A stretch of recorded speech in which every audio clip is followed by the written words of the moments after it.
Okay. So the first time I ever watched Brokeback Mountain, it was at church camp. This is not just Wait. You can't do this to me. What the fuck? I told you a good story. I mean, but like, we're here already. This is intense. Okay, go ahead.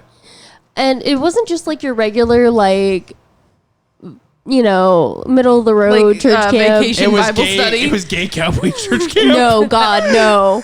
It was like, it was Quakers. So they were like super strict, right?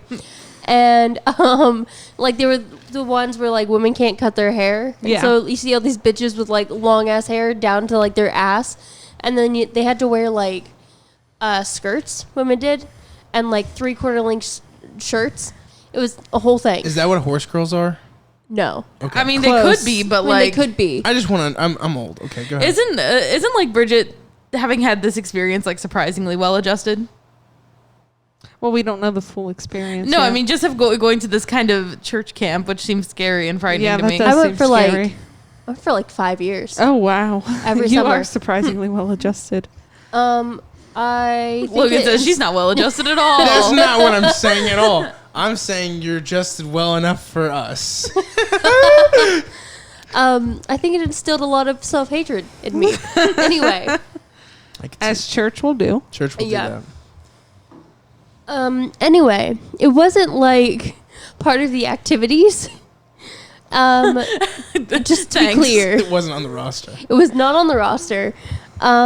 My friend and camp roommate often, Robin, who I tried to text last night to tell her that I finally finished Brokeback Mountain, and they were like, somebody replied and was like, hey, yeah, you have the wrong number. And I was real upset. You've just been like, okay, then I want to tell you I finally finished it. Aren't you proud of me?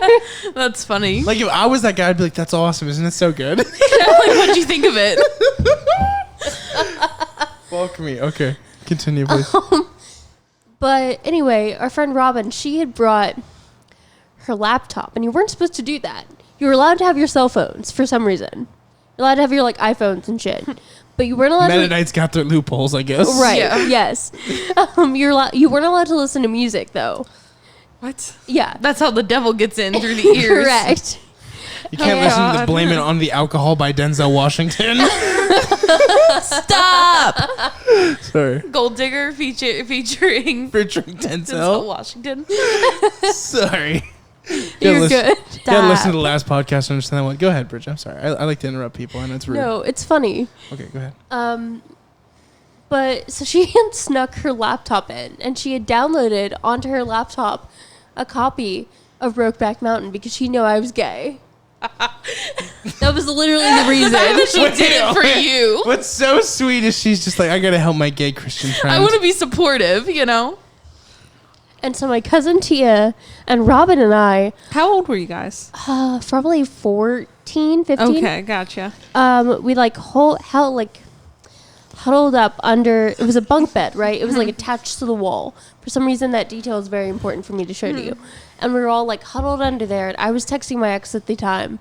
And we had like prank called her several times that day. It was fine. And so then... So we're watching the movie. We're all settled in. It's like 3 in the fucking morning. And like we're getting into it, like very into it. I've watched Jake Gyllenhaal take it up the ass from Heath Ledger in this fucking Bible camp. It was great. It was fantastic. I'm so invested in this story right now. You have no idea.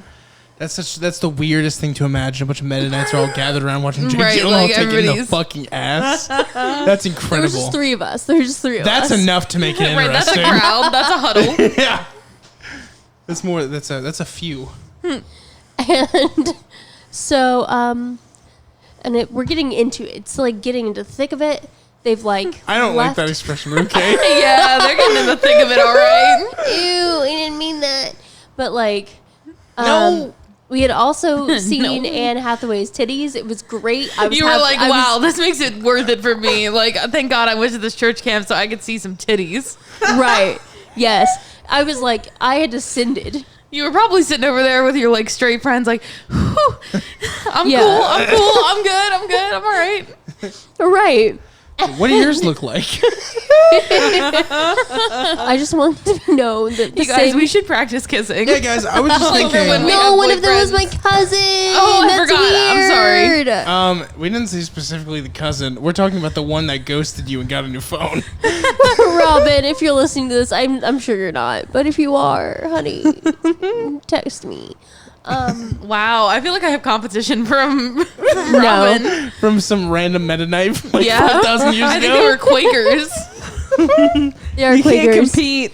And she wasn't. They were at this point. None of us in that like little group were actually in the church. We were just there because like it was the only time we got to see each other because Robin was actually from Wyoming. And yeah, What a connection to Brokeback Mountain, Robin has. She's like, actually, I was there. I was one of the sheep. And her family, They couldn't afford that many. I was an extra. Just shipped her off to an Indiana yes, Mennonite fucking camp. yes. Her mom went to that church camp as a child. Oh, okay, And so gotcha. then they made this huge ass trip cross country to Indiana. Just for this camp. Yeah, for a whole week. Oh God. Yeah. Landon, if you're out there, I didn't forget that you went to Canadian Fat Camp. I love you. Who? Landon, the guy who makes our music. Wow. Love you, buddy. Aw. He's the one who always says it. But anyways, Anyway, Wait. Is that doxing? I'm sorry, Landon. I'm Yeah, sorry. you doxed him a little You bit. were fat. It's true. You can't deny that. What? Anyway, continue. Sorry. Doxing Landon. It's okay. We love him. So anyway, we're getting into it. We're really like, you know, I've seen Anne Hathaway's titties at this point. Yeah. Pretty sure we might have been in a sex scene. And all of a sudden there's a fucking knock on our door. oh And no. Robin slams her laptop shut. And we're quiet. Like as if this is gonna make somebody at the door go away. We're all just silent. And they knock again. They're like, girls, you need to go to bed. And this lady opens the door. I can picture her. Long, black hair, pulled into a all bun. their hair was long. Yeah, you're right. Like blue shirt, long skirt down to her fucking ankles. It was a jean skirt. She's in a jean skirt at 3 in the morning. Yeah, I think That's she down was. to her fucking ankles. Yes, Right, like- I'm not even kidding. It went down to her. This woman's ankles. That's how they have to, like, in those churches. Yeah. Like, they have to wear ankle I know they wear length and all fucking that potato shit. sacks and shit. I It's know. nuts. it's insane. Tater sacks, dude. She's like, girls, you have to go to bed now. And then she saw the laptop and she was like, girls, you're not supposed to have that here. You should contact your mom and she can come pick it up for you. And Were you then- like, so just so we're clear on the rules, we're not supposed to be watching gay cowboy movies at church camp, ma'am. And so all of His us were body like, was so hairless. and so we're like, okay, all right. And then we went to bed and we never finished the movie. And I never saw the end of the rest of the movie But until Bridget, last night. This is the getting most there. important thing that she'll tell you. What? Oh, you're talking about me. Yeah. Okay, so then years later, like a year later, A year later. not a year later, a year ago. Wait, I I'm was- very confused on when this is happening. Okay, This so is a year Flash- previous to now. Okay, Yes. 2019. 2019, yes. Okay, got it. We were talking to friends. That's fine. To friends. You know your wife does not care enough to cut that shit out, so I we'll know, just I'm not not care. editing It's fine. I was didn't say talking it. to a cat. We're talking to our friend, the cat. In that. You know Salem. Maybe you've heard hat. of him. Anyway, we were talking to the anyway. cat in the hat. And we were talking about Brokeback Mountain for whatever reason. And somehow I had gotten into my head that Jake Gyllenhaal fucked a sheep in that movie. What? What? I'm like, Is that why you're so worried about the sheep? maybe.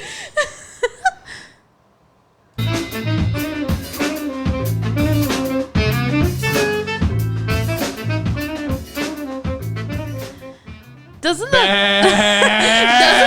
that sound like something like a conservative homophobic talk show host would say about Brokeback Mountain? Might I also like add, Rush Yeah. Limbaugh's what just like fucking Lovecraftian nightmare was Brokeback Mountain to you, where they were fucking sheep on the mountainside? That is I- disturbing. I don't know. I don't know I how. remember when Bridget said that to me. Like, she made a joke about Jake Gyllenhaal fucking a sheep, I think, in Brokeback Mountain or something like that. Yeah. Anyway, so we're crosscut cinema. Anyway, And I was like, wait, what? so and everyone had to educate me. No. So- Like, that didn't happen. we're crosscut cinema. I'm Yes. Bree. I'm Madison. I'm Frani. I'm Logan. By the way, Frani is spelled Frani. I know I spell it wrong. I know. So Hey. let's get back to the sheep. But I'm not thank done you with for the this. comments. Not done with this. I'm not done with this. So Okay, yeah. how many years did you think that Jake Gyllenhaal fucked a sheep? I was 22 last year, and I was probably like 15 when I watched it. So like 7 Like a long years. time. I love that your parents still sent you to this Amish whatever camp well into like your like teenage years. Well, I wanted to go because the only time I got Oh. to see Robin. So you're like so gay, and like the Yeah. biggest movie in like the culture in which you've existed in. You thought that the movie that all of the culture that which adored it had Jake Gyllenhaal fucking a sheep. And we, Yes. the gays, were all just okay with that. yeah, Like, but we you guys just were like, accepted this- it. You're like, this is our feature. This is the movie. Yes. This is the movement. He's fucking a sheep. Right. Yes. And I'm just like picturing Bridget watching it like when she was a child and being like, wow, I wonder when that sheep's gonna come in. Like, I thought we were done with the sheep by now because we've already seen Anne Hathaway's titties. So like, are the sheep gonna come back? Oh my And he fucks them. God. I don't know how I got that in my mind. I really don't. I mean, that definitely sounds like something like a homophobic like radio Did announcer she would like say. did the potato sack lady run in the room and be like, he's fucking sheep, turn it off? Like what happened? Maybe. Although this is a different story, but it's very quick and I will tell it. My cousin. This is a podcast. You can tell as many stories as you want. You know what? You're right. I'm Right, because definitely- we're so worried about time on Yeah. this. Right. But another year, totally different year. I think maybe after that, I was rooming in a different room, and I was apart from Robin and Tia, my cousin, and they snuck into my room. And Tia, for whatever reason, decided to lay on my bed and watch gay porn with the sound on. And yet again, Bold. the same woman fucking knocked on our door and was like, girls, you have to go back to your own room. And I was like, I wasn't watching gay porn, I promise. Girls, quit trying to understand yourselves. Like it was gay it was male porn. What was gay up with porn. Tia's like desperation to understand like gay male love? I don't know. You'll have to ask her if I ever get back in contact with her because she also deleted her Facebook and I don't have her number anymore. I feel like maybe she was a bit of an Alma, if you know what I mean. You know? Oh God. You know what I'm saying? I don't know what that means. Maybe she had a gay husband and she felt weird about it. I mean, I don't think she had a she gay was- husband. She was 15. I was talking about the lady in the potato sack. Oh, okay, yeah, maybe, Oh, perhaps maybe. that could be. Probably. Oh my God. Have you seen You thought I was talking about a girls 15-year-old? fucking that one Girls Something Ministries? Oh yeah, Yes. how to wear makeup in a god honoring way. No. Yeah. And Horse like Girl anxiety. Yeah, no. Like- One of them is married to a gay man. No, she's Oh, not. yes! Yes, I love that. No, No, are yes, you kidding she me? is. She is. There's a very cringy video of like them announcing like their engagement and like I remember seeing that, and so they never kissed, right? They Before they were never- married. yeah, no, they never kissed before they were married. hate Also, that. this guy is gay. How do you know he's gay? Like, did he come out and say it, or is he just It's gay? very clear. It's literally exploding off of She will like try to like do something like touch him or something, and he's he'll just like like, back no. away. And like That's he amazing. literally does like the Vogue bit. And Yeah, he did does like it the Vogue thing, multiple too, times. Oh God. Yeah. Oh wow. Like no straight man sits there in front of a camera and does that. Well, it's Or not even mostly. It's not even that. It's the fact that like everything about him was so organically gay. It's like somebody spilled their gay extract all over him. Like it was so obviously a gay man. They were Yeah. baking and they spilled the gay extract everywhere. Wow. It was so obvious. And like every single time she talked about their marriage, she'd be like, "Yeah, awesome." All right. yeah, Girl So- Defined Ministries. yes, Oh, God, I hate need that. to see a video of her gay my, husband. my favorite video It's is when great. the video starts with "gay is not okay," and I was like, "Whoa, just boldly first line of the fucking video. And then of course Cody Co on YouTube. I love you, Cody Co. Like was trashing her, and it was so fucking incredible. Yeah, those are fun videos to watch. Yeah, I watched a lesbian trash them. That's good. Yeah. I think I know which one you're talking about, actually. She's like dark hair. Yeah, I saw glasses. that video. I love her. Yeah, she's Girl funny. Defined Ministries is exactly what my parents wanted me to be. And I am not that. No, not at all. Oh, Or at least wow. one half of my parents wanted me to be. And we apparently have an LGBTQ film podcast. So I don't think you really. Yeah. I don't think I you mean, nailed it. I think like that They tried twice their now damnedest. somebody has called us like a gay podcast, which I love. I also As a straight man, I Really will tote love that. As a straight woman, I'm honored. As a gay. Hi guys. as another gay. Hey, how you doing? Just one of you just like, as a gay, I'm offended. As a gay, I hate that. it. No, I'm just kidding. I love that. Somebody on the comments on the last video were great. We love them. Oh my Yeah. fucking god, so good. I was like, y'all gotta be nice to me. It's like I love how savage you all are. I know. I wish I could even like when I leave comments on a YouTube video, I'm always just like, great video, and the rest of them are like, I'm gonna rip your fucking heart out. Watch me. But I do want to say one thing about the comments of the previous video is there's some fuckery in those comments. Which comments are you talking about? There's some. I can't even say it. There are some all lives matter people hanging out in our comment section, and I just wanted Is you there to a know. boo sound bite? Because I want to boo them. Perfect. That's close enough, right? That's good enough for a boo. I just want you to know that this is not the podcast for you. This is not content for you. You are not welcome in this content. You And the shouldn't listen Trump- to it. Listen to worse things.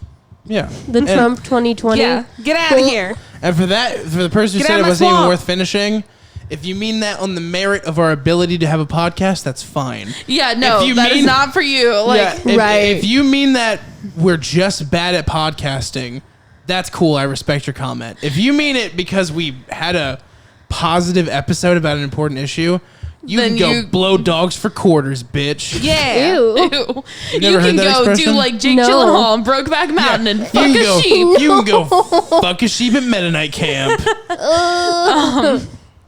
No, we always welcome criticism, just not fuckery and hatefulness. Yeah, there's no difference between Yeah. criticism and just downright hate for no reason. I mean, Yeah, and I mean- here's the thing too. If it was on us personally, that'd be one thing. Like if you were like, "Man, Logan sure is a fucking boner," I'd be like, "Whatever, that's cool." I mean, I as I'd his love to be called a fiance boner. would agree. but when I- you like say things that are like against a human's basic rights, Yeah, you're like, kind of a this ain't fucking it, this ain't it. douche. Nope. Get out of here. But we'll leave the comments. We'll just make fun of you. Yeah. Yeah. Trust me, you'll be there. You'll be there to ridicule by all of our gay fans that will rush over and destroy you. Yeah. Yeah. Yeah. Anyway, But like, I love any comment dragging me. I think that's great. So They're really- you're welcome to do that. You all are funny. they're really funny. I want more attacking me. I feel like all of mine have been kind of positive or just not there. I know. Somebody said you're a boy Be with meaner. a brain. They're totally wrong. And they said it was refreshing. Yeah. And also, then they said Black Lives Matter. People don't say shit Oh, like yeah. that about me. Like, I feel like Bridget. That's not true. I distinctly remember a comment where a lady was like, "Madison is correct." I mean, correct, but I'm not Yeah. refreshing. no, correct is the most powerful I guess statement that's true. someone I could guess say, to be correct is amazing. because that means that there's nothing incorrect. I think about everyone you. else has been called some version of like cute or adorable, but not me. Not me. I just got told that somebody No, liked somebody me. said that you and Logan were cute one time. they like, did. A long No, time they ago. said, Okay. they said we were funny. Oh, You're, okay. you're talking about our first comment ever, Strugel's Bees. I'll never forget you. Those bees, where you at, buddy? Struggle. Where have you been? Ooh. Strugel's Bees, dude. What a time. Also, I just want y'all to know, if you want more of my crazy camp stories, I have so fucking many. Just subscribe to our Patreon. Like, Yeah, dude. Patreon content. Yeah, for that we would sure. could definitely do- be some Patreon content. I have Heck yeah, we so can just do bonus episodes many- that are or just like little minis that are Bridget talking about church camp. Yeah. It was a crazy time. Like, it was, whoo, Lord. His name in vain. I have other crazy stories I'd love to share at some time too. Yeah. so. Absolutely. Ones that are not occult related, but we'll get to occult stuff eventually again Yes. Would you consider I that have a plenty cult? of ideas. Almost. I definitely think it's. I think the church camp I was at was was a definitely little a- too. culty. More like culty. more like a cult. Not a cult. A cult. Singular cult. But I think we'll talk. I have just had an idea. We'll talk about it off. the air. Okay. Cool. Hey. But so, Brokeback Mountain though. 2005, the classic Brokeback Mountain. Ang Lee, right? Is that correct? I think it's Ong. Ong Lee. I think it's Ang Lee. But Or maybe it's Anj. I don't know. I think it's Ang. That's cool, though. We don't know for Whatever, sure. I mean, whatever. You're a fucking genius director. Mr. Lee. Mr. Lee. Okay, anyway. Sure, whatever. Why not? You have the late, great Heath Ledger. And, of course, the R.I.P. always masterful Jake His Gyllenhaal. smooth body. Yes, I was just going to talk about that. Oh my God, he was the smoothest body I've ever seen. Real quick, before we do, we always do this. Let's talk about people it, who haven't seen the movie.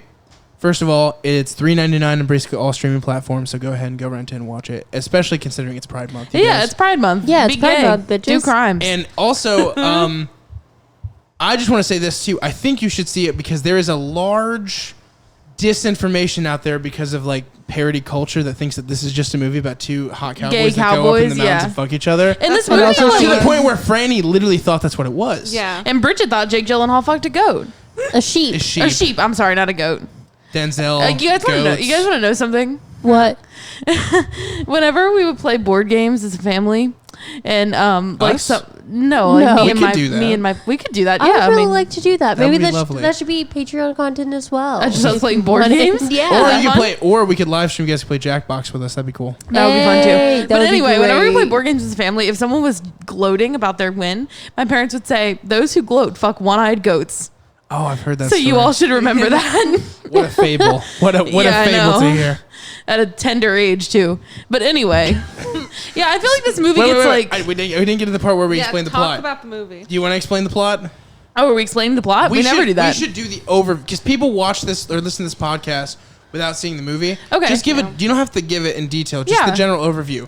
What is the movie about? Okay, so yeah, so I mean, on the surface, they are cowboys, That's ostensibly. So did Heath Ledger and Jake Gyllenhaal don't know each other going into this, but they both show up to do the same job, which is herding sheep up Brokeback Mountain, which is in Wyoming. And Wyoming's beautiful in this movie. Like, you could just watch this movie with the sound off and just like look at how beautiful Wyoming is. It's like a screensaver. yeah, How you can beautiful totally do Jake that. Gyllenhaal's It's like back is. Yeah. Right, Really in his gay like naked screensaver. body. And then all of a sudden there's gay sex. Correct. I don't know if it was all of a sudden though. I mean, it wasn't really all of a sudden, but there like, was I mean, there was you're legitimate right. tension. You knew when he was like, "Well, I mean, we could sleep in the same Anyways. place."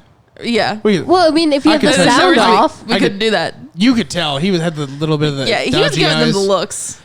His skin was softer than usually. He just put on lotion or like rub goat's milk or sheep's milk or whatever over his Sheep's face milk. before that. Ew. There's like such a gay cinema has just like it's all about the looks, The dude. gaze. Yeah, it's Yeah. the gaze. And like honestly, That's a real thing. It's not It mine. is, Yeah, It no, is. honestly, this is like true to real life too. Being gay is like you see someone and you like think they might be gay, so you kind of look at them, but then you look away, and then you like look at them again, and then you look away. And I feel like, I mean, I don't know for sure, but I'm guessing that's more of a mental gymnastics to Yes, try to, because people are so much more offended. you said you people. No, I said people are Oh, I so think you much. said you people. No. No, he said people people. are so much more offended when somebody comes up to them and the person is gay and they're not gay versus when gay people get hit on by straight people. They're just like, Yeah. oh, well, I'm not into that. But like, there's so many occasions where like a dude who's straight, if he gets hit on, he's like, whoa, are you trying to rape me right here? Oh my goodness. Yeah, so you got to do the glances. You got to like get Yeah. your little looks in. But anyway, so they're herding these sheep on this mountain, and you know it's just the two of them on the mountain. And you know, at the beginning of the film, like Heath Ledger's character is very quiet, like he doesn't say a whole lot, and Jake Gyllenhaal's character says a whole lot all the time, which does not change. But they sort of like begin to develop this companionship between them, and one thing leads to another. You know, we're doing some covert glances, we're looking at each other, feeling a little repressed, and then all of a sudden they get drunk together, and Heath Ledger. So basically what happens is one of them has to sleep with the sheep, the other one has to sleep on like a designated campsite. But they get drunk together, and Heath Ledger's character, his name is Ennis, I guess I could just say Ennis, gets drunk, and so he can't go back to sleep with the sheep, and they end up sharing this tent together, and they make gay cowboy love, Okay. as it were. So that's very Aggressive. that's a very detailed version of the beginning, which is awesome. Yeah. But I do want to just give an overarching Okay, view. so after this happens, you know, they go back down the mountain, and then they go their separate ways. They both get married, and and Jake Gyllenhaal's character has a son, and Heath Ledger's character has a couple kids, and then eventually, like after I think like 4 years, they get back in contact, and then it becomes sort of like a regular thing that they see each other on Brokeback Mountain, and they like camp out and make gay cowboy love. The general idea of the movie is it's all about the idea of like the lust and like the liberation that they have with each other. Yeah, because you're following their lives normally, like their normal lives with their wives and children. And so they continue to see each other until eventually. Well, let's not get to. Let's. I think they got enough now. I think they understand the movie. The idea is we always go into spoilers, and then people don't know what fucking anything about the movie. Right now, we have the idea that this is about a tale of forbidden love. Yes. And they're coping with the fact that they can't really be together just because of the way things are. And like something that happens throughout the movie is Jake Gyllenhaal's character says like, we could have a life together. Like we could buy a ranch and we could live together. And Heath Ledger's character won't have it. Well, which makes sense. Like, it's not like he's like, no, I don't like you like that. It's he has a really good reason. Well, he has trauma. Yeah, first off, the movie takes place in the 60s. Yes. And he talks about how when he was a kid, like 9, his dad took him and his brother out to see this body that I guess his dad found and didn't report. Or potentially his dad killed the person. Yeah, he did say it's that. implied. That's about like this guy that was rumored to be gay that like he was some murdered. fucked up shit. Yeah. He pulled off his penis and like Apparently. Pulled off right? his dick, yeah. Okay. Yeah, so it's upsetting. All right. Yeah, it's very upsetting. So, what do you guys think as far What as... do you want? That blanket. I can't reach it. Then never mind. You're cold? You're crazy. Are you okay? Are you going to make it? Go get the blanket. It's okay. Yeah, you could get up and get the blanket. All right. Nobody's gonna. Sorry. Anyway, okay. The thing with this feature, it was kind of, it's one of these great movies. Like it's like literally a classic. It's grown into be like such an important film in history. Yeah, it's like the gay movie, And whenever people want to talk about, things have been very progressive for a long time, just remember that Crash, the overrated Hallmark film, won Best Picture over Brokeback Mountain simply on the fact, I don't care what anybody says, this is the truth, that it was about 2 leading males being in love with each other. Yeah. And it's even shown more that Brokeback won the most awards that year except for Best Picture. Right. I mean, it's such a good movie and it's so beautiful. Like we were saying, like this is Wyoming propaganda. Yes. And not only that, but they won it. Like there were so many other better movies that year too. There was Walk the Line. There was all these different films, but Crash won because Crash, if you've ever seen it, it's almost kind of fucking racist. So I'm sure one day we'll review that. But it's one of the biggest injustices as far as like cinema awards goes. Brokeback Mountain, in my opinion, was the best picture of 2005. I don't think there's any debate on it for me. One of the things I really loved about it, and I think you guys can agree, was the cinematography. Yeah, it was so beautiful. Fuck me, dude. It was so great. Every single shot was like a painting. We were all like, let's go. Yeah, we were like, can we take a trip to Wyoming?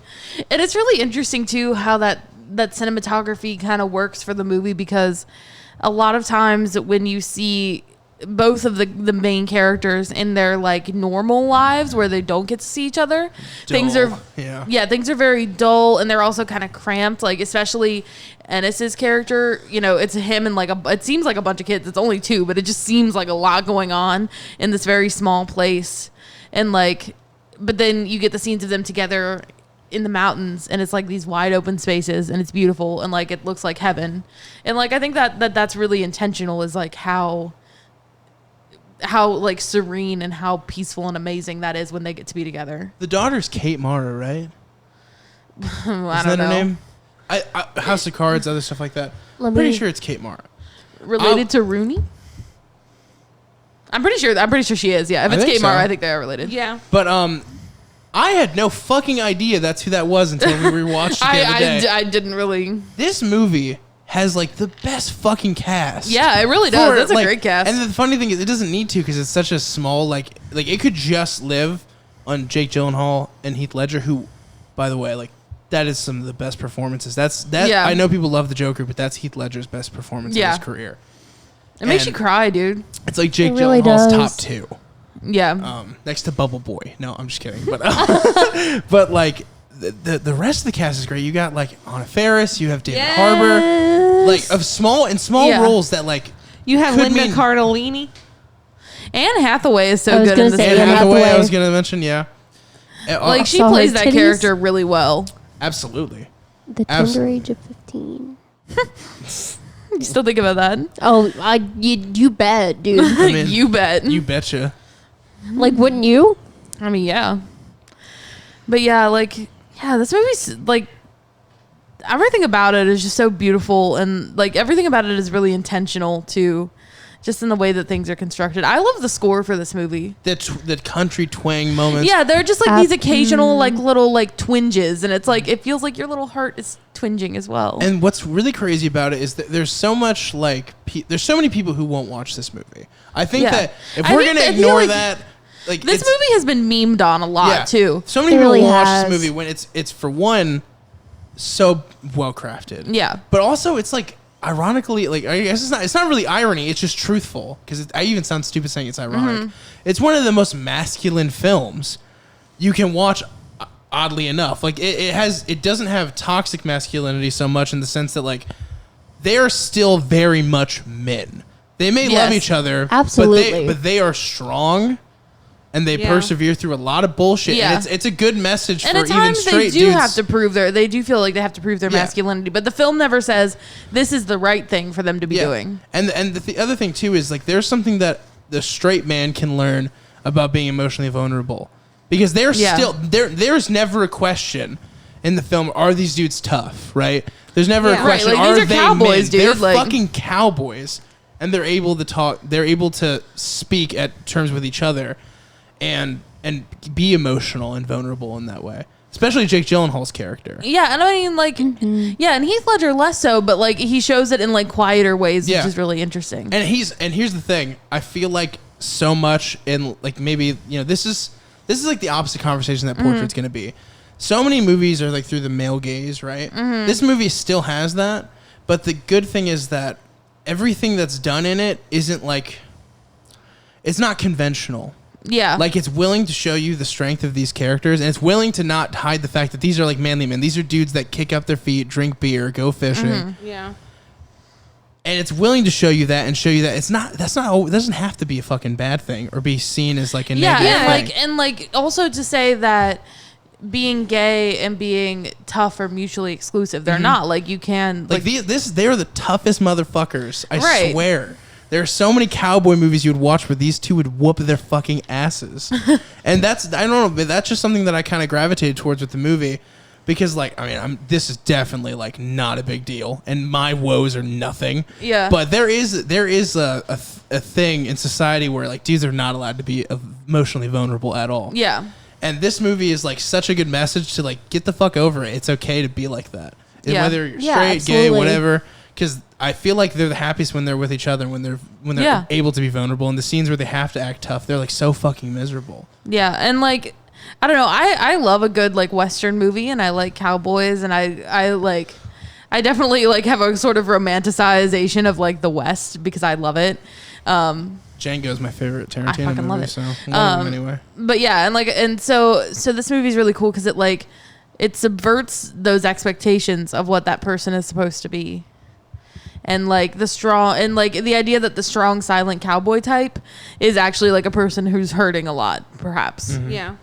And like also historically cowboys were real gay. Like that's just a fact. I don't know if that's a fact, but that's okay. I mean like it's like there are definitely records of like a lot of Were- times these were there relationships. gay cowboys yet? Yes. Were they exclusively gay? No. Well, no, but I mean I was saying like it happened a lot because it was a lifestyle that you didn't have to be tied down or get married or like all this That stuff. makes a lot Oh, of sense. yeah. I Yeah, didn't no, think that's about true. that. That- yeah, so I mean it was like it was A somewhat little easier common. for them to kind of like hide the it. way in which you worded it. Yeah, I didn't mean like all cowboys are gay. I just meant that like it was common for cowboys to have gay relationships and to Definitely. like, be gay The together. most of the loner like lifestyles back then, you would see that a lot. People that Right, couldn't yeah. really fit in. Absolutely. Same thing goes with like people who were like trans and stuff in that period Yeah. of time. Like they're, And I mean that's what you see with like Heath Ledger's character is like he doesn't know how to be. I mean, he's so enwrapped in his work and his job that, I mean, he's even like, you know that he doesn't love Alma. I mean, that's a pretty obvious thing. He can't because it's not somebody he can. I mean, he can love her as a person and respect her, but ultimately, and like he loves his kids and he loves that. That's what I was gonna say. He loved his kids a lot, and he still couldn't find a way to be like super present for that. Like he loved them a lot, but he was so wrapped up in like that loner stuff because he couldn't be vulnerable in that moment, and he couldn't be who he was with anybody. He couldn't be his real self, and it made him it real self. Him real self. He couldn't be him real self. This movie is really powerful. It'll make you emotional. You know what I mean? I would have probably never watched this movie if it wasn't for that podcast. Like for this podcast, because I mean, I've just been told like, oh, it's just. I genuinely thought it was going to be 2 hours of these cowboys fucking on this mountain, which like isn't wrong, but like not usually my cup of tea. So I would watch 2 hours of of cowboys on the mountain, but that's fine. And I also didn't know Jake Gyllenhaal was in it. I thought it was like an old people movie about an like, old people movie. Well, I mean, I guess a little. It can be. I mean, any sort of like, it's very Sense and Sensibility in the way it delivers some of its stuff. It's very subdued. Yeah, like this but movie, that's like, true. You don't see him like whip out a dick and slap him in the face with it. No, Although it's that all would very, be amazing. That would be great. But But that's very, not like, what this movie is. But I just loved it. I love this movie. there are so much. many like small moments about this movie that like kind of break your heart a little bit. Yeah. It will fuck Or a lot you of up. it. Like when Jake Gyllenhaal like lassos him. Yeah. the blood on the shirt. The shirt's like you cannot talk to me about that. Like I will cry. I might be jumping the gun a bit, but there's always one point in the movie that gets me. That like I've seen it a few times now. Yeah. But whenever he comes downstairs and he's holding the fucking shirts, and the mom just breaks out the brown paper bag and puts it in there for him. Yeah. That's like a moment of like, I understand completely who you are, and I like accept that this is who you are, and you took care of him in a way, and I want to take care of you in a way by giving this to you. Yeah. And that then is some heavy emotional shit. And then she asks him to come back and visit them again. Mm-hmm.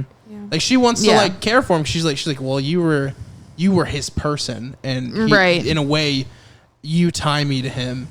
You know, like you're still an attachment I have to him because he's gone. Then you fucking just cry your fucking eyes out because you can't handle it. And like basically for the rest of the movie, you're just crying. Yeah, because and then the end shot of the movie where he still has those shirts like tucked inside of each other, and it's too much. It's too much for me, man. Then the window panel shot where you can look out and just see the grass and the openness of it, and it's like, just the postcard right next to the shirt. It's a little shrine and like. to him. And one of the moments that like Are really you crying right now? No, but God damn it. but God damn it. Like one of the moments that really like gets me too is when Jake Gyllenhaal's character tells him, he's like, you know, we could have had a good life together. Like we could have had something, but you didn't want it. And like now all we've got is this. That confrontation scene is it's like so good. It's one of the most powerful scenes in the film.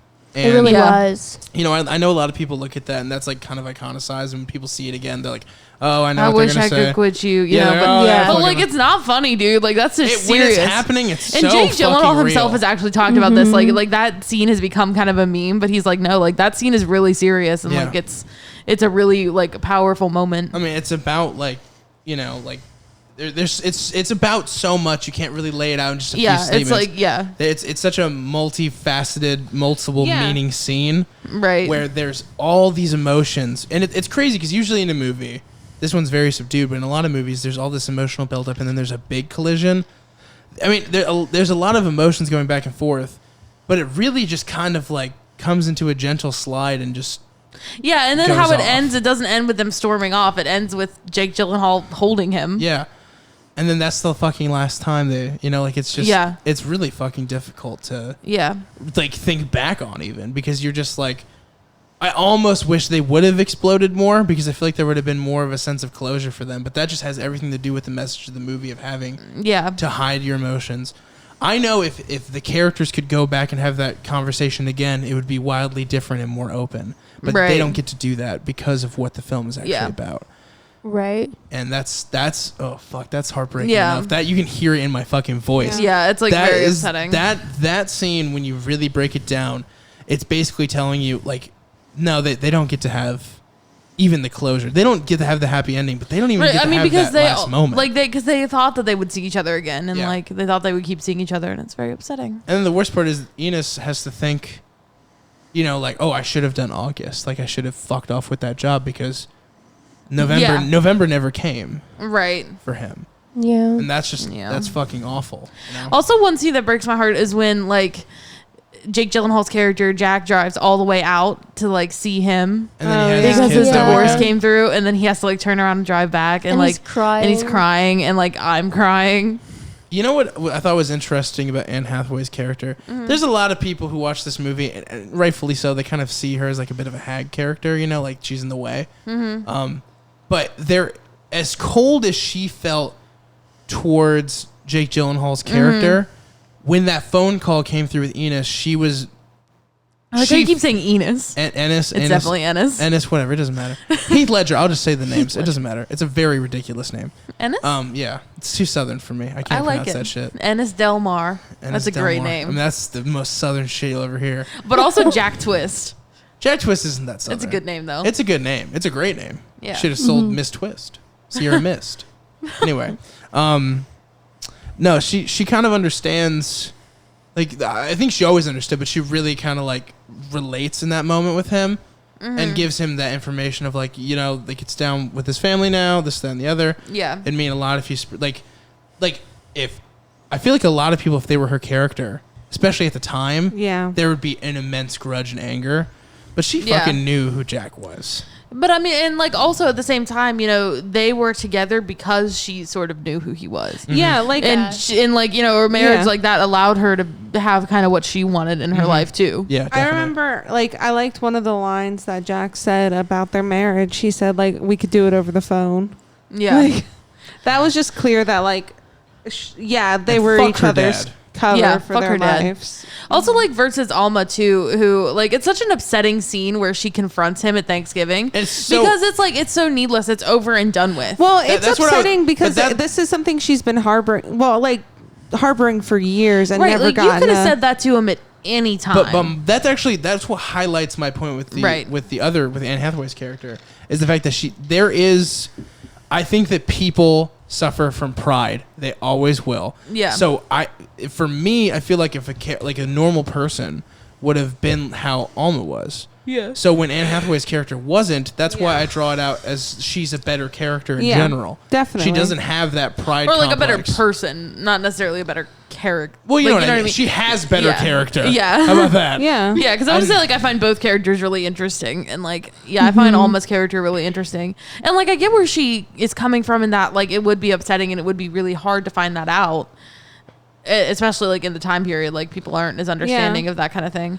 But, like, you didn't have to bring it up at fucking Thanksgiving, And also, dude. especially- you had Right. years. Things were also going well. Yeah, Like, things were going well. Especially with her character, though, because, I mean, this is still kind of like society, but especially back then, like, women feel like they have these boxes traditionally that they need to check off, like having a husband, having kids, having a job. And, I mean, she had that all with Ennis, so then to find out that it was all a lie is upsetting, too. I mean, obviously, I feel worse for Ennis because fuck, but that's just, I mean, it's heartbreaking on both ends. It was like kind of interesting to watch this movie because I hadn't watched it since I was like much younger. I was probably like also 16 the first time I watched this movie, but I watched it all the way in my bedroom. And then I like sobbed after I watched this movie too. Like I cried real hard. I cried. Sean, if you're out there, we cried with your father. 3 straight men that cried all together. It's sad, dude. Like it breaks your heart. He entered the room. We were watching Brokeback Mountain. I don't fucking even remember why. I really cannot pinpoint how Brokeback Mountain made it from wherever it was to the television. Mm-hmm. And his dad comes in and he goes, "You guys watching something gay?" Because it's like 2005. Yeah. And we're like, "Yeah." And he's like, "Oh, okay. What is it?" And then he sat down and watched it with us and we all fucking cried. So Sean, if you're out there, Scott, if you're out there, I almost cried again and I thought of you guys. Aw. It was a good, that's definitely like a very vivid memory for me. But like something that didn't really resonate with me, well, the first time I watched it, but that really resonated with me the second time is there's this line that Ennis says to Jack, and he's like, "Do you ever just feel like you're walking out in public and you step into a room and just everybody knows, and they're looking at you and you're looking at them, and you just know they know, and like." I don't know. That hit different, dude. It really does. I feel like that's something that me and Frani are not going to understand. No, probably not. But I do see like the powerfulness in that written word. Yeah. Like, and it's just, I mean, like sometimes you just walked into a room and it's like really heterosexual in there, and you're like, oh God, everyone Especially knows like it's about me. with where we live in the Midwest. Like it's not like we're in like California or anything. Right. Like, right. there's still places that are very prejudiced around here against everything and everybody. So yeah, I don't know. That was something that really stuck with me because I guess I wasn't like, I mean, I was, but I wasn't like fully, like. I wasn't shouting from the rooftops that I'm gay. I wasn't saying it on a podcast every week. no. But so like I hadn't like started to have that feeling yet. But like now it's like, yeah, I'm just like in a room and I'm like, oh, these people know. Yeah, and I think that's why it frustrates me when people kind of refuse to see the movie because what do they think it is? Because it is a sobering thought to be like, oh, we really don't understand what that shit's like. Yeah. At all. You know what's funny? I was just thinking about this. the fact that like what I was just saying, like you clocked me. What do you mean? Like you knew I was gay like the day you met me. Oh, 1,000%. Which is like such proving the point. Like these people know, but of course not everyone knew. Well, first I thought you were mean. You were right. Oh, she's not mean. She's just gay. And then no, it's not like that. I mean, I'm gay and mean. And then kidding. I kind of this is actually serious. This might make you cry because this is really what happened. Oh no.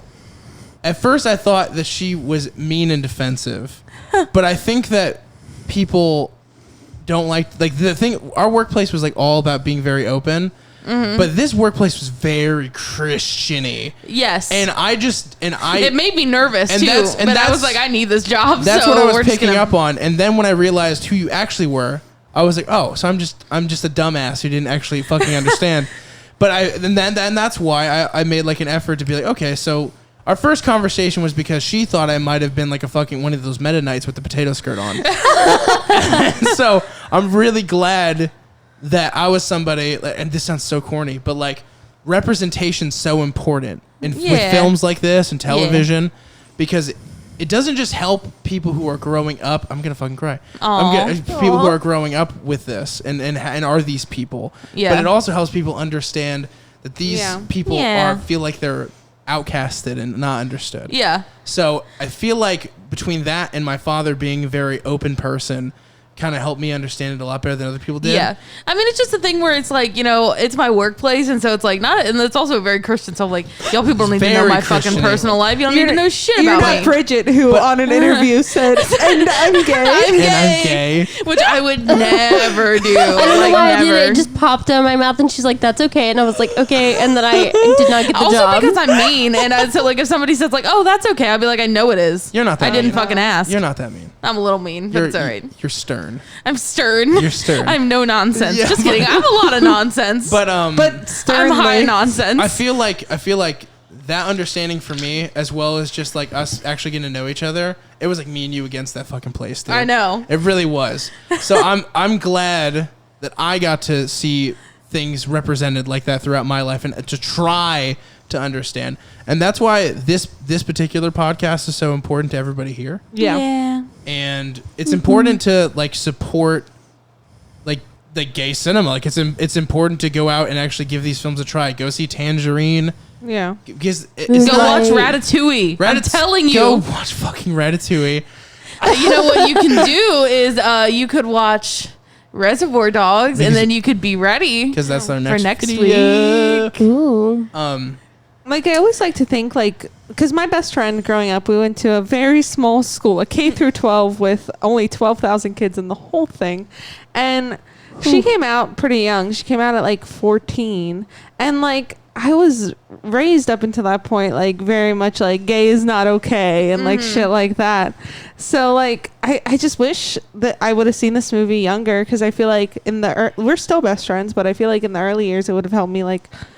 Yeah, like Logan said, I think it's important for like people to understand like kind of your guys' perspective about what the fuck it's like to go through. And it. representation is also important for the physical, real community too, because Yeah. Right?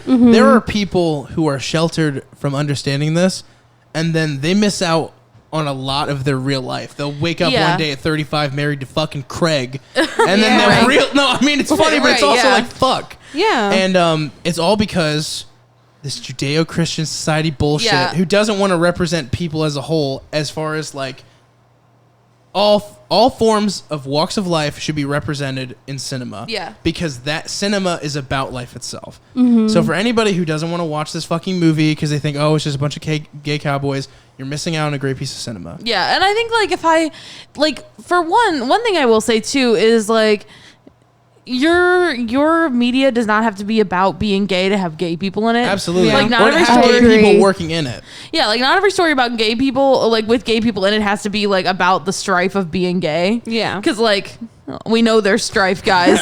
We're aware of the strife. It's the same thing with Ryan black Murphy. cinema. It doesn't Yeah, all not have to every- be Oh like, God. Yeah, Ryan God, Murphy. I hate that man.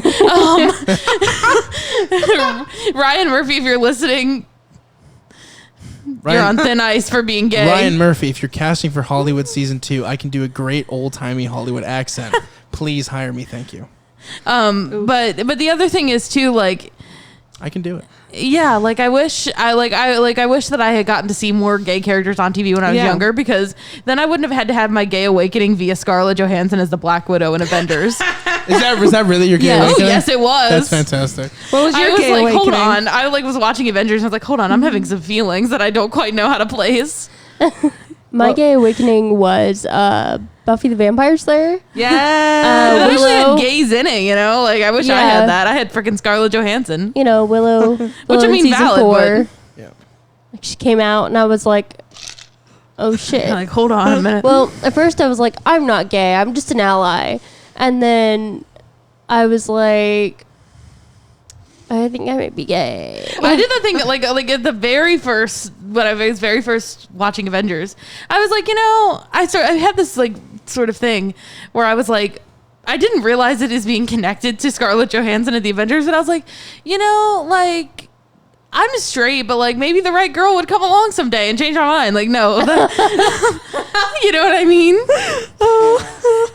I also used to say I was But bi, that's so part of it, right? Oh, like yeah. that's Yeah, I mean it's just a process. like I know that this was kind of scandalous for some people, but when like Nickelodeon came out with like the released like LGBTQ characters and all Gay their stuff- SpongeBob, bitch. Yeah. I'm looking at him right now. Yeah, we have a little. Oh my light god, switch. he's like our mascot because he's gay. Yeah, he's so gay. He's Yeah, so gay. So, Wait, let me when finish our my thought real landlord got fast. this house, our one requirement was that they leave the light SpongeBob. switch. Oh, yes, SpongeBob. okay, that's yeah. true. Amazing.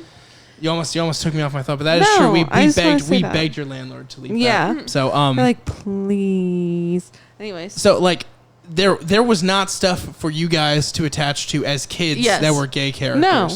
right. And None of that- these young. Fucked up. And it's the same thing with like So you know you have to make your own. That's why we had Remy. That's what Remy was for. You gotta make your own gay characters. and I think that kids now are gonna have a lot more Yeah. of Yeah, a for better sure. upbringing and understanding of who they are. And that's just gonna Yeah, I mean it's gonna be more normal. Yeah. Which is I fucking remember great. like when when Adam Lambert was on American Idol and he would like came out and be like, yes, I'm gay. I was like, oh my God. I know people were freaked out, and then Yeah, I know. he literally lost because he was Yes, gay. he did. There was a Oh my conservative God. movement on the internet To Dang vote for fucking David Archuleta, that the guy. And, wait, let me finish. yeah. This is important. This Sorry. is very important. This is something that's so fucking relevant.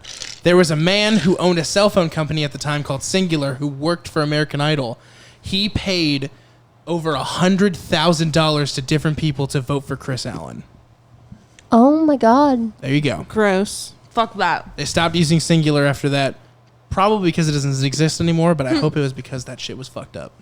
I always thought that was an allergy pill.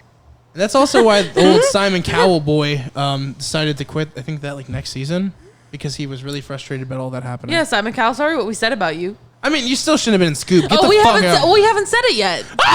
No, wait. Stop. Wait, We haven't never said seen- it. Sorry wait, for never what seen we're gonna say Wait, about never it. seen Scoob? I don't know what's going on. Anyway, We record all of our episodes in order. Yes, absolutely. We don't do like a whole bunch at once because everybody's lives are going crazy right now. Yeah, we do them all in order. Yeah. One by one. You guys don't Every even know. week. You guys think this red state's just a thing that you guys unfortunately live in. I don't even know what that shit is. Oof. What was I gonna say?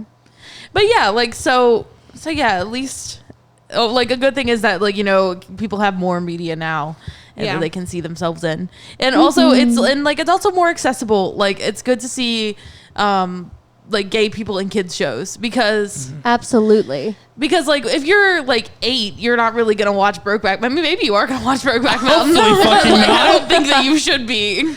I don't think that you exactly need to see Heath Ledger going in with no lube on the top of that mountain. Just the spit in the hand. Honestly, like for that, Jake Gyllenhaal is stronger than any U.S. Marine. I agree.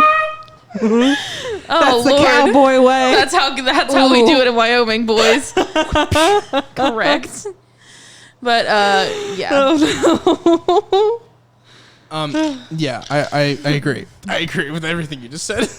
I don't know if there's much more that I can even say. Good. Yeah, I mean, do you guys want to do ratings? Yeah, I'm ready for that. I'm also so ready to pee, so Okay. whoever wants to rate it first. 10 out of 10. 10 out of 10. Wow. You go next. Fuck, I gotta be the one who doesn't say 10. Oh, out of no. 10. I mean, it's fine. Damn it, it's all really okay. Let me explain what the issues are with it. Okay. My biggest issues are, even though I felt like it was effective, I wanted more time of them together on screen. Agreed. That's just for me, as like I felt like I would have enjoyed it more because Yeah. there was a lot of dread. Now, granted, that's to pass a point, but plenty of movies can pass a point without the dread, much like Blindspotting did. It doesn't have to be dread the whole time. I feel like that movie kind of suffered from this. Also, sideburns doesn't age people, so I'm And facial gonna go hair. ahead and give it an 8.5 out of 10. Okay. I would give this movie like an A+, but also it has a very special place in my heart for me. So Yeah, I mean, it's like other movies that later we might give really great ratings to. Like it's that me in particular, I've realized that for us, it's not just about if it's like that incredible of a movie. Sometimes it's just about how special it is to us yeah, individually. sometimes how it Yeah, makes you feel in your heart. absolutely. Now I'm gonna So go you pee. all keeping that in mind for next week. I'm gonna go urinate now. And we're back. And we're back. We're back. Talk about Hello. a movie. All right. About a lady that's on fire. I would like A to picture of start. her. Should she stop, drop, and roll? She didn't. She really didn't, She though. didn't. Like I was kind of like stop, drop, and roll, bitch. Like what are you doing? Stop, drop, and set up shop, bitch. Damn. Okay, you wanted to start because you have opinions. So, Oh, we should say what it's about, too. nope. Let Right? me get this No? first. It's about Okay. a portrait of a lady. It's on fire. Let me get this first. Okay. Okay. So I tried to watch it with Franny. She fell asleep. I fell asleep hard. Watched it again. Bridget also fell asleep, but she did go back and finish. But I did. I watched it and I got this weird feeling. Uh-huh. And I couldn't explain it.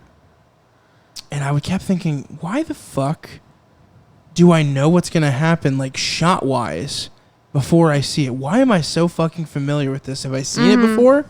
Have I seen Portrait of a Lady on Fire? Did I see it like a family video or something? Because like I don't see how that would happen. well, because it came out in 2019, but it really was made like late 2018. Oh, okay. But Oh, so really? it would have been like right on the cusp of when I could have seen it if I did. So I thought maybe I saw it, but things were like kind of not exactly as I remembered them.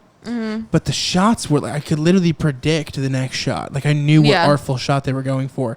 That's not something that even like the best film nerd could pick up on because the shots are individual to the director. So I thought. So I started trying to figure out if Portrait of a Lady on Fire was like a remake, right? So I Googled it, couldn't find anything, till I came across a YouTube video, Okay. and it was a comparison video. Uh-huh. Now, when I was in high school, I went with a very terrible girlfriend. She doesn't need any clout. Fuck you, bitch. But we went to a Criterion double feature at the LaPorte Cinema. Okay. I saw Spellbound, the Alfred Hitchcock film, and I saw Hitchcock. Persona. You saw Persona? Persona. Okay.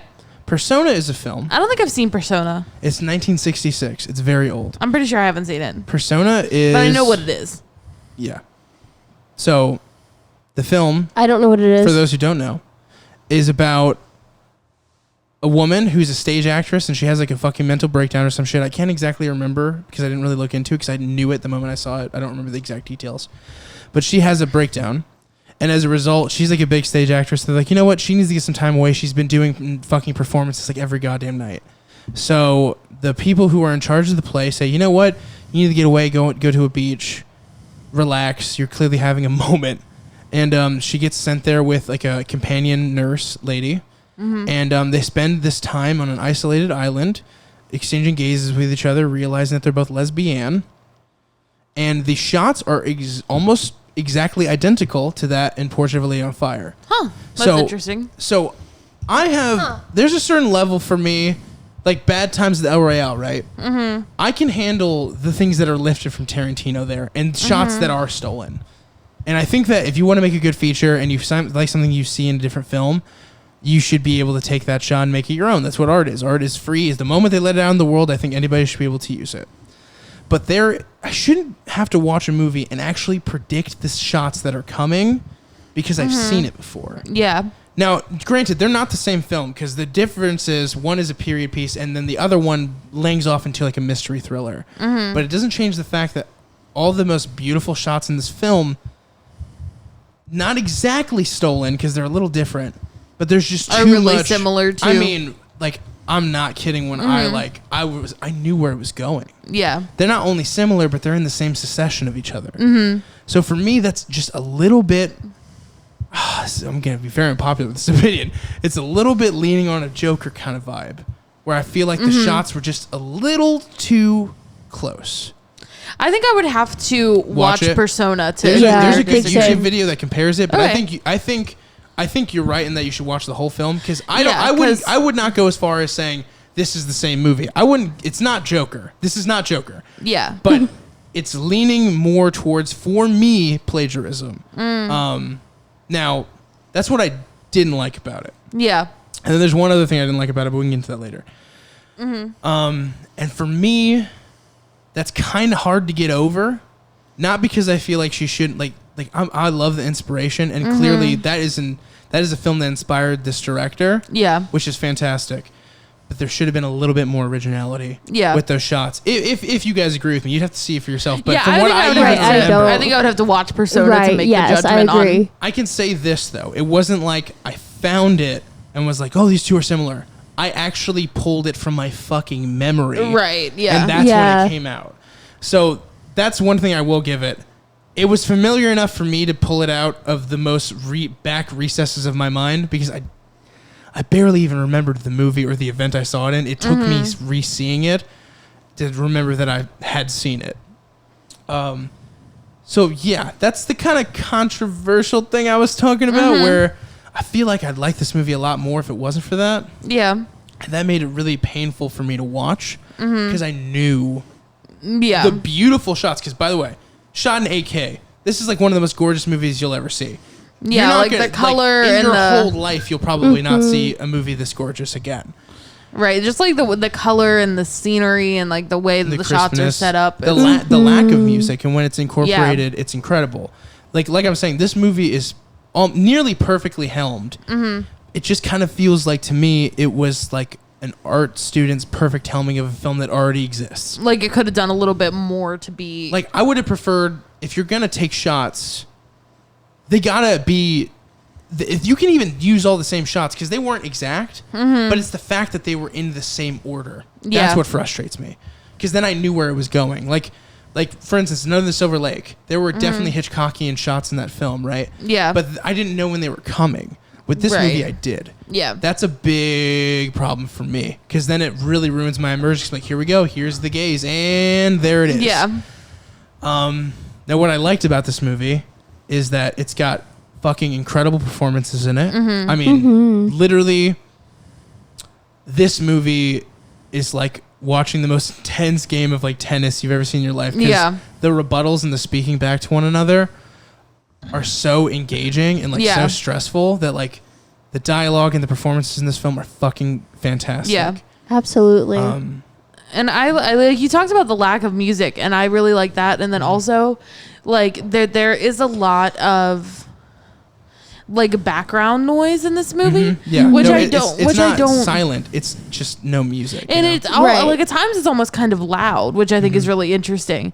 Like when they're on the beach, you hear the waves like really loudly. Yeah. And even like I noticed kind of when they were walking, you get that like really very pronounced like shuffle of their dresses and like the click of their shoes and stuff. And I thought that was really interesting, like the way that noise kind of surrounds you when you watch the movie. I thought it was really interesting. And they had a way to really use the light to reflect a softness and an anger. Like they would use that 8K and the lighting and the lighting choices, which by the way, the director of photography on this film, like the DP, deserves a nomination if nothing else.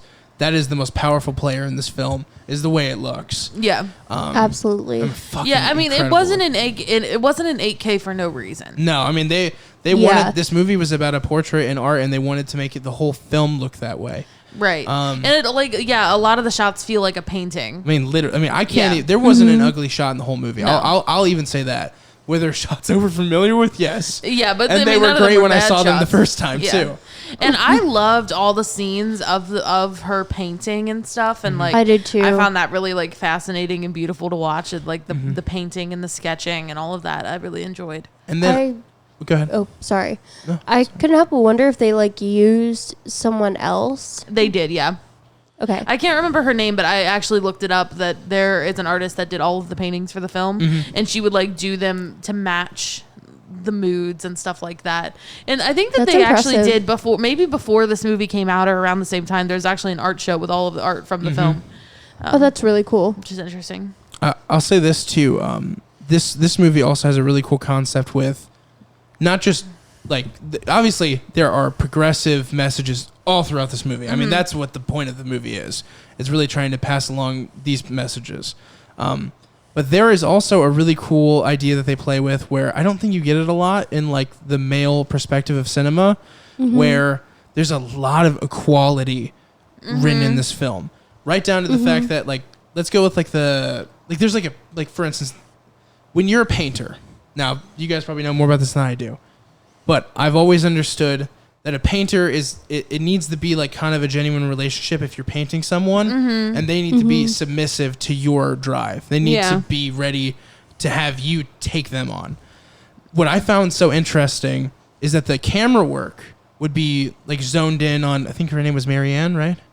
The painter was Marianne, and then yeah. Eloise was the girl, the titular lady on fire. the lady on fucking Right. fire. Yes. Are you okay, Franny? Oh no. A bug just. This is very interesting on the podcast right now.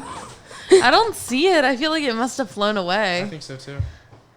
I'm not seeing it come off of you. So it Yeah, I must mean, be I gone. didn't see. Not a bug on my titties. I think I'm good. All right. Anyway, back to the art film Portrait of a Lady on Fire. There's no bugs on her titties, so we can continue. I found it really cool that the cinematography and the actual aspect ratios were like heightened on Marianne and then like wides for Eloise, right? Yeah. And then as the film progresses, the literal aspect ratios start to cross over. Mm-hmm. And then by the end of the film, the reason why the portrait works now is because they both were in the equal position. Yeah, and because I didn't know that. At least that's how, I mean, that's my interpretation. Yeah, and I mean, and it's about like, you know, what it means to have a relationship and for a relationship to be equal, because the first portrait didn't work out because she was painting it in secret. She was loving her in secret, basically. And not only that, but and she they was, were loving each other in secret. But then when you open it up and let it be equal and let it be mutual, then you're able to create something better. and then that also carries over with like she was coming at it as the powerful party. She was Right. the lead in their discourse, but as the film went on and they found the love for each other, they found the respect for each other, for one to open up more and the other one to maybe be a little bit stronger and stand on their own. Yeah. And then there's there's the obvious scene that we want to talk about, the scene where they talk about the story, right? Yeah. I love Yeah. that scene. That's a really powerful thing, because I think that other than just the overarching obvious story it gives to the rest of the film, it also kind of has a thing where it has to do with Eloise's like entrapment too. Yeah. Like the way that she says, well, maybe he said her name. Or maybe like she told him to turn around. Yeah. That is taken in the sense of, you know, that Marianne's going to have the poet's choice, right? Like she's going to do the exact same fucking thing in the story. Yeah. For the reason that she said. But also I think it has to do with Eloise saying, like, if I'm trapped and I wish I had the ability, like even after death, I feel like I'm still going to be trapped in this. And I wish I had the ability to just tell him to turn the fuck around and fucking leave. Like, leave me alone. Yeah, it's like, I give you permission to move on for me. Yeah. And also in the sense of just like, even the person she doesn't want to be with, she's giving that message to. Like, I just want you to go. Like, I just want to be left alone. I'd rather be alone than be with you. Yeah. And that's shown by the fact that she's literally fucking art and thieves running away from this bitch trying to paint her. Right. Like, she really doesn't want to be with this man. It's very fucking obvious. That was great.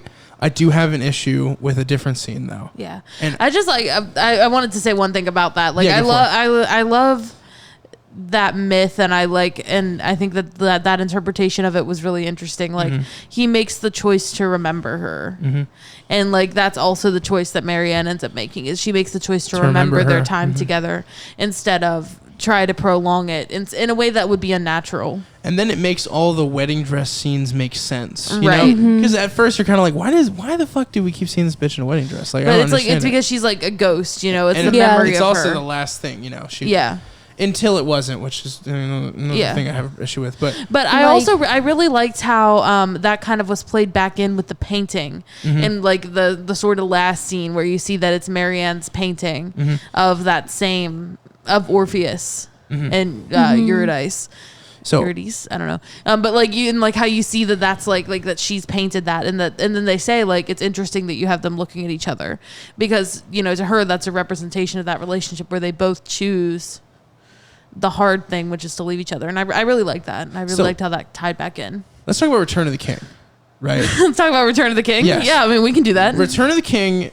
Another hallmark of gay cinema. Yeah. Well, okay. Why not? I could see that. I'm not going to deny it on the fucking Pride episode. I mean, so whoever in the comments said, remember that Lord of the Rings comment that Yes. like Frodo and Sam were Doesn't just have to be friends? gay all the time. Doesn't So have to be fucking gay all the funny. time. That's good stuff. But This episode does have to be gay all Yeah. the time. It is Definitely. gay all the time. I feel Just like me. Return of the King had too many fucking endings. And I know that this movie is very artistic in its choices, but for me, I would have felt so much more fulfilled if it really was the last time she saw her was in the dress when she turned around and the film just cuts. Now, I understand the painting scene and the next scene where she's showing the page and like it's letting her know that little idol, like, I'm forever thinking about you. That's powerful and all. Yeah, I really liked that scene. I did too. But and then also another scene where they're in the opera essentially together and they're playing that music that she played for her earlier. I get that too, but I feel like if you're gonna make such a powerfully symbolic dynamic film, you can't let yourself get carried away with multiple endings. I wanted a finality, and the issue is like I just felt like they wanted a finality 3 times. Now, I would have been okay with it if it flowed easier into like one of the better endings, but it didn't. It was like hard cut ending, hard cut ending, hard cut ending. Yeah, I think it could have like transitioned to them a little bit Because smoother. I don't even have an issue with all the symbolism. I think it's all great, but it's the way that you're like, that ended. All right. Oh, no, it's not over yet. Another ending. Oh, here we go again. Not the ending. Oh, we ended on an ending that I feel like was actually worse than the 2 before it. Because the Yeah, like page the number art- is fantastic in its Yeah. own right. Yeah, it really And then was. the wedding dress is fantastic in its own right. And it does offer a difference in how you perceive the film because of the way it ends and the message it gives. But you have, when you are making something so powerful and dynamic and something that literally like doesn't show that anywhere, like the rest of the film is so controlled in its choices. It doesn't give, like, there may be multiple meanings to certain things, but everything's really finite in the sense that, like, this is what happened. This is the symbolism for it. It's up to you to discern what it means, but there's no second guessing what this meant and that meant. This ending kind of, it halts things, and it feels like it's trying to do too much.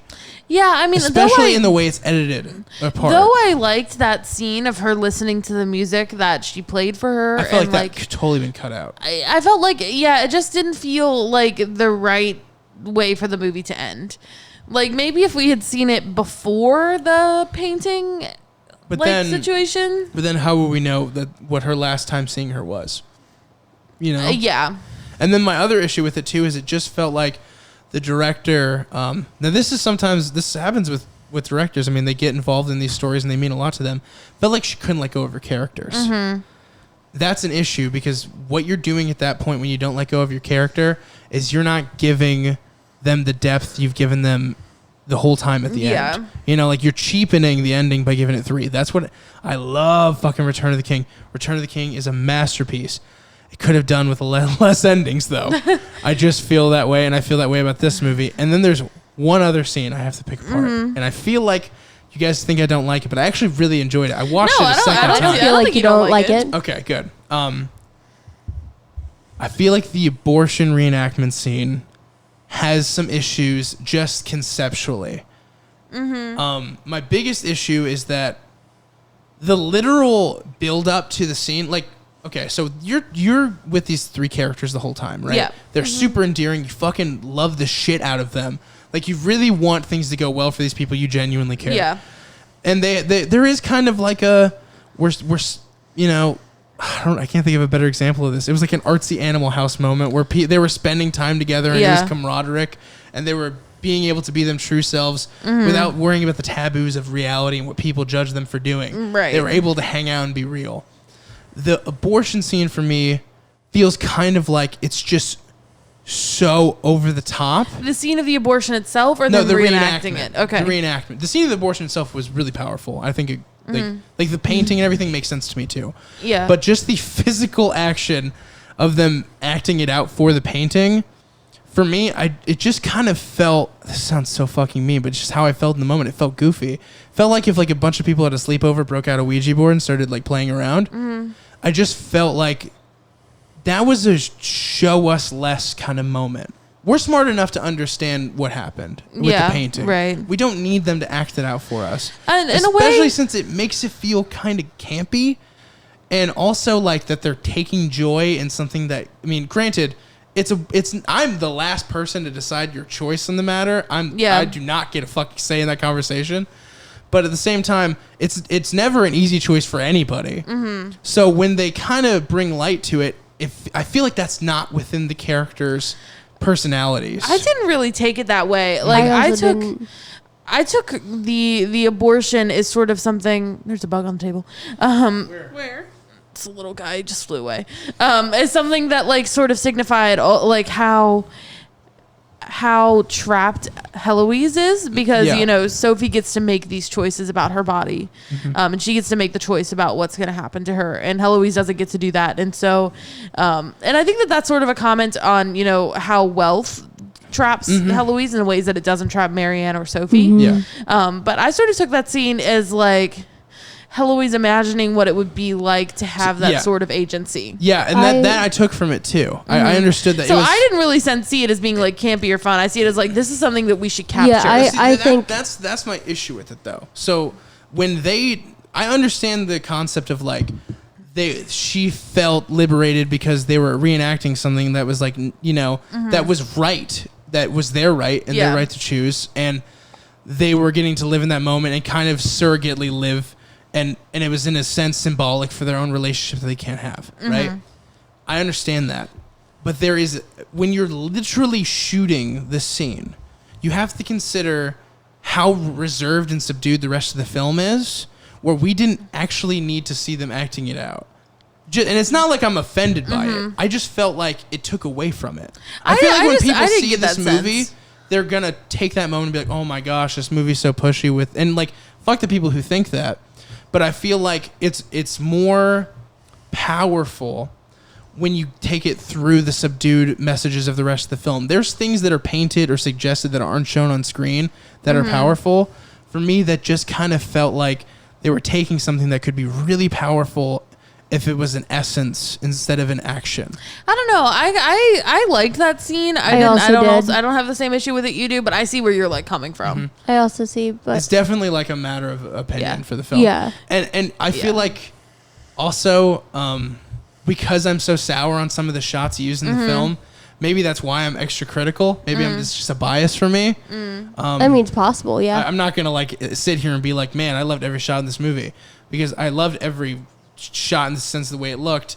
I just feel like a lot of it was unoriginal, so maybe that's why I get frustrated, especially when there's parts of the movie that have that subdued action where like things are happening and you're not seeing it, and those are like the most powerful scenes. Like when they're on the beach and there's the ladies singing, there is so much being said there, and also none of it. Like there's so much you get from that, with the flames being bigger and the isolation of like the noise coming around you, and the liberation of being able to look upon each other. Yeah.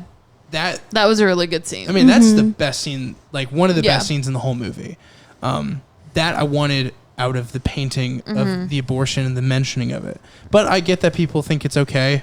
I mean, I just feel like, man, when you have that kind of scene, I feel like you're masterful at subduing in this story. Like, it's already such a slow burn. Why give us something that out in the open when you've already given us everything in that slow, yeah, I mean, I burn? see your point.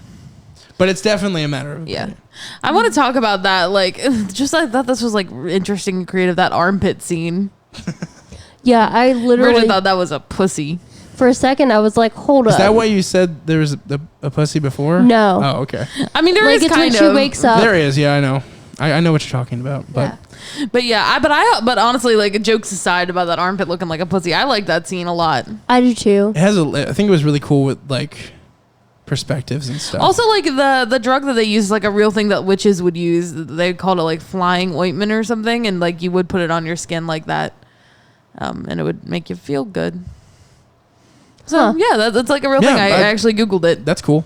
That is cool. I don't have much to say about it. I just thought it was a neat little fun fact that that's a real thing. I wish I had more to say about it, but I was it was such a closed vision on how I felt about the movie. I knew exactly everything I wanted to say. Yeah, and I mean, I also like the scene where Marianne is drawing herself in the book for her. I really like that scene. Exchange it, and then that's also like a really cool, like that's what makes the 28 scene doesn't work without like the real like gentle equality scene of them giving it to each other. Yeah. Like without that scene, that ending scene doesn't work at all. Not just in the sense that it's literally how it's explained, but also there is a good reincorporation for you there, because it's showing a vulnerability. Yeah, and it's something that Heloise asked for and wanted, was to have that, right, that book.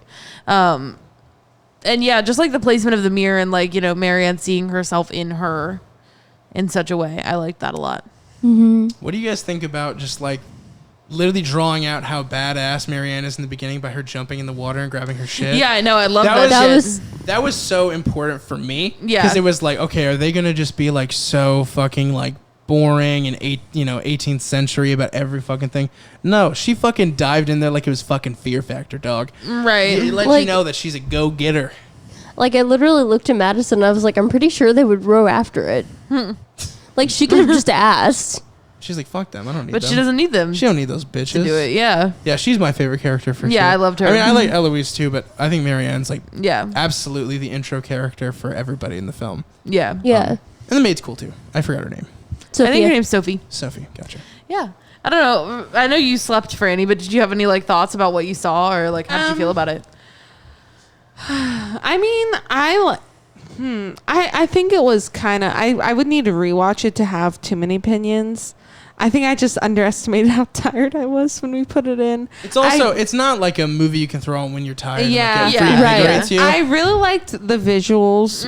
I liked that, like you said, it looked like a painting. I did like a lot of the symbolism with that, especially with that mythology story. I liked at the end, her kind of completing that picture was symbolic of her like giving her away to like this dude, and like her pretty much saying like I know I can't have you, so I have to just give you up.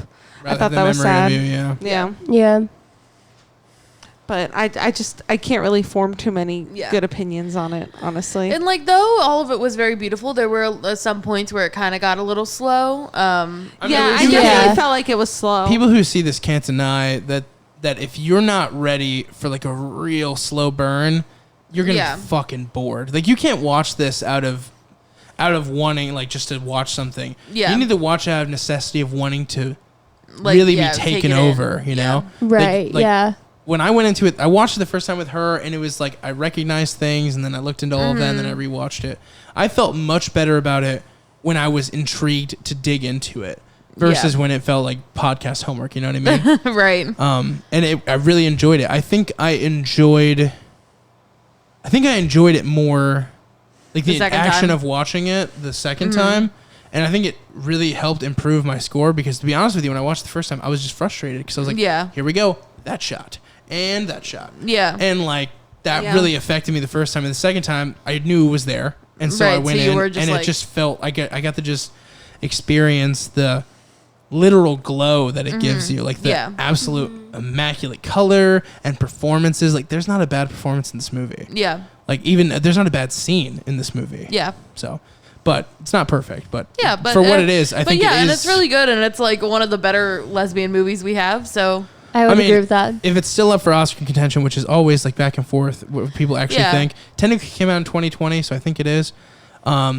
It should win Best Foreign Picture, but I don't think it should be nominated for Best Picture in general. I can already tell you that. I mean, I guess we'll just have to see. It's hard to say with how weird like movie stuff is right now. So I just think that unless you're like a movie person, there's not broad appeal here. Yeah, at all. I think that's true. Where Parasite kind of had that, there's not a lot for people to latch on to if they're not willing to really take it in. Yeah. They'll just think it's a boring lesbian movie where they look at each other a lot. Because if you don't, that's what being a lesbian's all about, baby. It's just looking at each other a lot. If you don't get the artistic end of it. I can't tell you how much Madison and I look at each other. Oh, that's cute. I'm looking at Bridget right now. Oh, is that how it started? Did it start with the glances? No, it started with a Tinder swipe, baby. Really did you guys work at the same workplace? We did, but we weren't together. I was dating a man at the time. I mean, like, I got gay vibes from Bridget, but like I was also in a relationship, I think, at that time. Or like maybe I had just gotten out of one. I don't really remember. So no gay Oh, you want to know? You want to know something funny though? Huh? We went on our first date, and we like hung out for a really long time on our first date. Yeah. Oh my god, you're telling the story. Yeah, and it's the Pride episode. Yeah, it's Pride episode, so we have to tell our gay story. And it was really cute. Like first date, we met at a coffee shop, and then my work was hosting an art show for like people in the community, and so we went to that art show, and then we walked back to the house where I was living at the time. And you know, also I'll out myself here. I definitely tripped on that walk. Like I almost fell, but then like Bridget extended a hand to help me up, and then I just like kept holding her hand. It was really cute because I was like, well, this is where we are now. That's fucking. But anyway, adorable. so we were holding hands, really we're walking cute. through this park back to my house, and then like, I don't know, I think you just hung out and like laid in my bed for a little bit, or we like laid in bed for a while, like 2 hours, for a couple hours, and then at some point Bridget turns to me and she's like, "So this is a date, right?" And I was like, I thought so. No, we're just hanging out. Well, Up to this point, I was thinking yes. Just two gal pals on a couch. well, like platonic handhold. Just two girls hanging out. Just two Christian ladies watching. What's something Christian ladies? Grey's Anatomy. Grey's Anatomy. I think there are lesbians on Grey's Anatomy, as a matter of fact. Are there I don't watch it, but I think there are. Probably because we're not Christian. Let us women. know in the comments. Probably. Yeah, if you're a Grey's Anatomy fan, let us know. Yeah. But yeah, Bridget Bridget asked me if it was if it was a date on our first date. because you said, "Do you want to catch up?" Yeah, like, that you was used the like phrase catch we up. knew each other already. Yeah. Obviously, so it was I a was date. like- It was on Tinder. She might catch you in her arms. I mean, She almost had to catch me. I really did. Fallen. I was real nervous there. I thought she was tripped. gonna die. I thought she was gonna I don't face even know what I plant. tripped on. I just know that I tripped. I think it was like a thing in like a sidewalk thing. You were all clumsy because you were just falling in love. Hey, You got me Fergie. slipping. That's Franny's favorite song. Yeah. Don't start. No, Copyright strike. that was Copyright one of my strike. favorite No. songs in fourth grade. Nice. That was Get my the fuck favorite out of here, song. Fergie. You're not on the podcast. Thank you. But yeah, I used to listen to it in the computer and then lab. and then we like became an official couple like 2 weeks after. Oh. And the way we became an official couple Are you was gonna Bridget. tell this one too? Yeah, was Bridget said, "Hey, so I've been telling people you're my girlfriend," and I was like, "I guess that makes me your girlfriend then." I was like, I've been telling people at work that you're my girlfriend, and Oh my god, I'm gonna fucking throw up. It's so cute. And I was like, like okay. I had planned that out. Like I didn't know else how to be like, hey, can you be my girlfriend now? Because I really like you. So I was just so like, she just went with, "I've already decided you you are. I also brought her lunch Oh, or dinner. I can't remember which one I think it was lunch. I think it was lunch. I recall it being lunch. And I got to learn her least favorite things. I learned very early on that she did not like olives or avocado. Correct. So what? Avocado. I I know. don't like it. There's 3 things you learn about Mass when you first meet her. She doesn't like olives, avocados, which I knew, and you don't like Home Alone. Did you know that I didn't like olives or avocados? Sure did. I didn't know you didn't know that. Mhm. I didn't know until And now. yeah, I don't like I Home feel Alone. like I don't That's really true, know too. Madison. You know I didn't plenty. know any of those. You didn't know I don't like Home Alone? Dude, that was the I feel like first I thing talk I about hating learned. Home Alone so much. And the reason why I knew you didn't like the other shit was because you I told me kinda at knew work about when we Home were all Alone. ordering food. Like, I don't like these things. Because I literally asked you, what things will you not eat? Oh, okay. And you were like, only these things. And then I you didn't said say something. bananas. You said something else too. I don't know if it was I bananas. knew about bananas. I don't like bananas. You said you wouldn't do Mountain Dew. I remember that was very distinct. Oh, yeah, that's true. I don't like it. Because I She was doesn't like, like it. if we get pizza, what do you want Mountain Dew with it? And you were I just said like, absolutely not. I think you were like, that's fucking outrageous or something like that. Probably. I probably said, listen here, you cunts. knowing it, us working there, probably. We Right. probably did say that. But yeah, no, I don't like Mountain Dew. I don't like, oh, that's a lie. I like Sprite. But it's really like Sprite and then like your classic like brown sodas and Colas, that's about it. stuff like that. I don't like fruity shit. Yeah. I don't know why. Ironic. Like just drink juice. Ironic. Haha, funny. You like fruits. Yeah, I got you. I'm there. Should we rate this movie now? I think Franny needs to sit out the rating. No offense. Yeah, Okay, that's I fair. can't I fairly agree. rate it. Yeah, that's fine.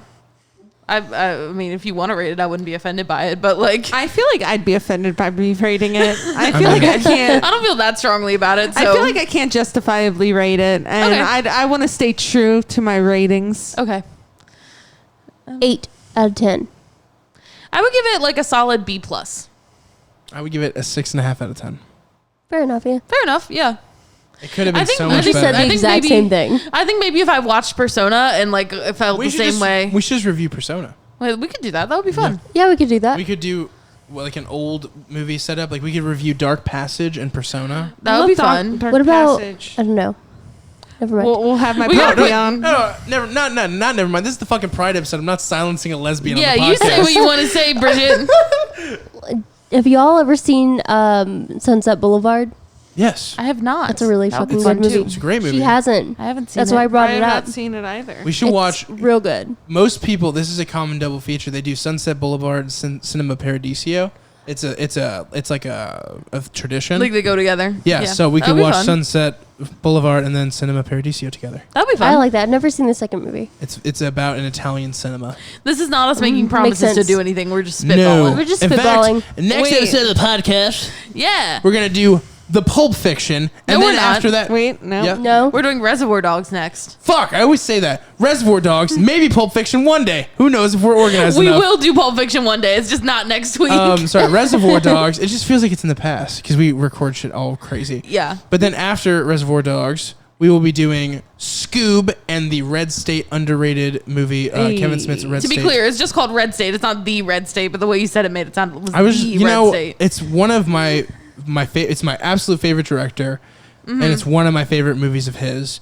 It's really fucking cool. I think that if you guys want to check it out, you can get it on VOD from like iTunes or Google Play Store. You for like- probably can't buy it on DVD. I think it's what we learned is that it was hard to buy. No, it's hard to get a physical copy because Kevin Smith has values. And It he has he has gay rights morals. in it. Definitely It check kind it of out. does, It's I a guess. Good, it's A a little. decent Pride Month movie.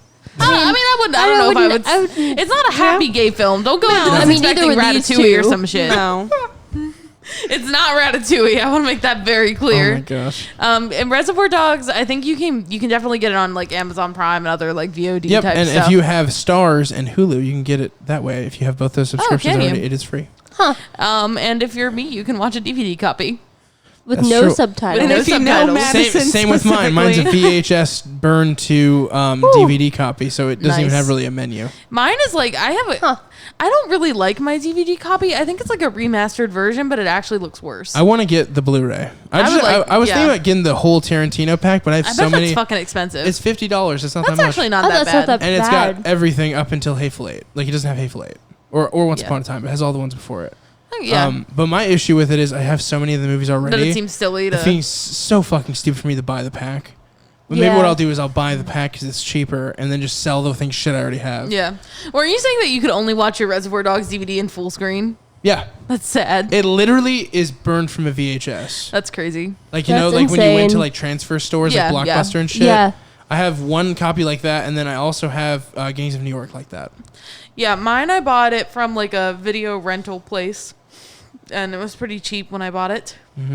It was like $5 or something. It's on the case still. Probably. And then it's got a widescreen disc and a full screen disc. They're separate discs. That's great. It is great. And there's no subtitles. And again, I think that it looks a little kind of weird because it's like a remastered version. Does the full screen disc have subtitles? I don't think so. Oh. I don't know. I never watched the full screen disc. Because the full screen used to be the main, so maybe that was the one with subtitles. Huh. We'll have to find out. I don't know. I always pick widescreen. I never watch full screen. Well, I mean, but if you have subtitles, it might be beneficial for people who haven't seen it before to watch. Well, full screen. yeah. But I don't know that information personally because I watch the widescreen disc. Yeah, but it absolutely. might have subtitles on the full screen disc. Maybe. Who knows? I don't know. Anywho, Reservoir Dogs next week. The week after that, Scoob and Red State. Mm-hmm. And then you'll find Well, out. you'll find out later. You'll find out when you listen to them because you have to actually listen to the podcast. It wouldn't make sense. Also, guys, please support us on Patreon. Pretty please. Please, we'll tell really cool stories to you. We'll post fun content like that. Yeah. yes. That would be much appreciated. All right, guys. All right. All Happy right. Pride. We love you. Support Happy your local Pride. gay podcast.